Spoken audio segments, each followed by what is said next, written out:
ఇవాళ నుంచి మీరు ఇప్పటి వరకు పిట్టల దొర క్యారెక్టర్ చూశారు తెలంగాణలో. ఇవాళకి వెళ్ళి పిట్టల దొరసాని క్యారెక్టర్ చూస్తారు. ఇప్పటి వరకు చూడలేదు. ఇంకంతే. మీకు కవితను తిట్టిపోయాలని ఉంది, ఆమె జోకులు చెప్పాలని ఉందా?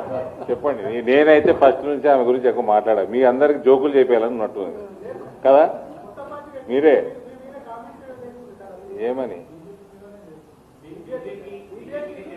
బీజేపీ ఓడగొట్టింది ఆమెని. పాపం ఆమె రాజకీయ సమాధి బీజేపీ చేసింది. మరి ఆమె బాధ ఆమెకు ఉంటుంది కదా. ఆమెకి ఇంకా టీఆర్ఎస్ హ్యాంగ్ ఓవర్ పోయినట్టు లేదు. పేరు కూడా టీఆర్ఎస్ పెట్టుకున్నది. ఇంకా హ్యాంగ్ ఓవర్లే బతుకున్నట్టుంది. బీజేపీ సపోర్ట్ లేకుండా రాష్ట్రమైందా? బీజేపీకి ఇష్టం లేదని ఎవరు చెప్పింది? ఎంపీ మాట్లాడిన విధానము ఏమి తప్పేముంది? ఏం తప్పుందండి? ఇండియా పాకిస్తాన్ విభజనలో చాలా అతలాకుతలమైంది. 10,000 మంది చనిపోయినారు అనవసరంగా. ఇక్కడ కూడా 2009లో స్టేట్మెంట్ ఇచ్చి వెనక్కి తీసుకొని భగ్గుమన్న తెలంగాణలో 100 మంది 9 నుంచి 14 మధ్యలో చనిపోయినరు. 2009లోనే ఇచ్చేయాలా? 2004లోనే కమిట్ చేసిండ్రు వీళ్ళు మేనిఫెస్టోలా. ప్రభుత్వంలోకి రాగానే కాంగ్రెస్ ఇచ్చేయాలా? 2009లోనే కనీసం ఇవ్వాలి. రాజశేఖర రెడ్డి చనిపోయినాకన్నా గమనం ఇచ్చేస్తే అయిపోతుండే. దానికి తోడు ఒక స్టేట్మెంట్ ఇచ్చి రిటర్న్ తీసుకొని ఇంకా దానివల్ల బగ్గుమని 100 మంది చనిపోయినరు. ఇదంతా అనవసరము అన్నది ప్రక్రియని తప్పుపట్టిండు ఎంపీ. దానికి మీరు పింకు అద్దాలు పెట్టుకొని పింకు భూతత్వంతో చూడాల్సిన అవసరం లేదు. బానిసలంగా ఓకే.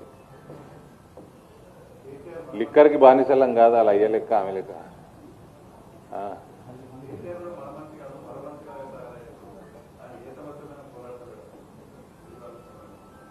మర మనిషి అంటే రోబోనా? రజనీకాంత్ లెక్క కనబడుతుందా కేసీఆర్ ఆమెకి? ఇంకా చివరకు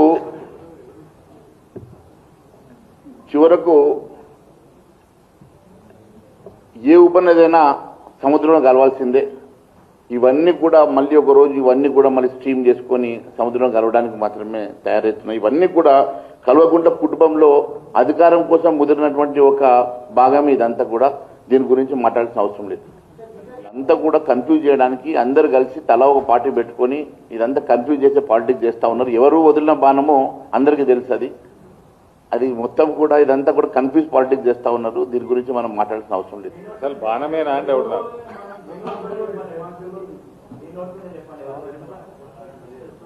అంతే.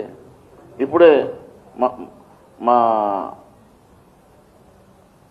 సుభాష్ గారు చెప్తా ఉన్నారు, షర్మిల ఎట్లా ఎవరు వదిలిన బాణమో ఏమో కూడా ఆమె వదిలిన బాణమే అంటున్నారు. చలో, థ్యాంక్ యూ సార్.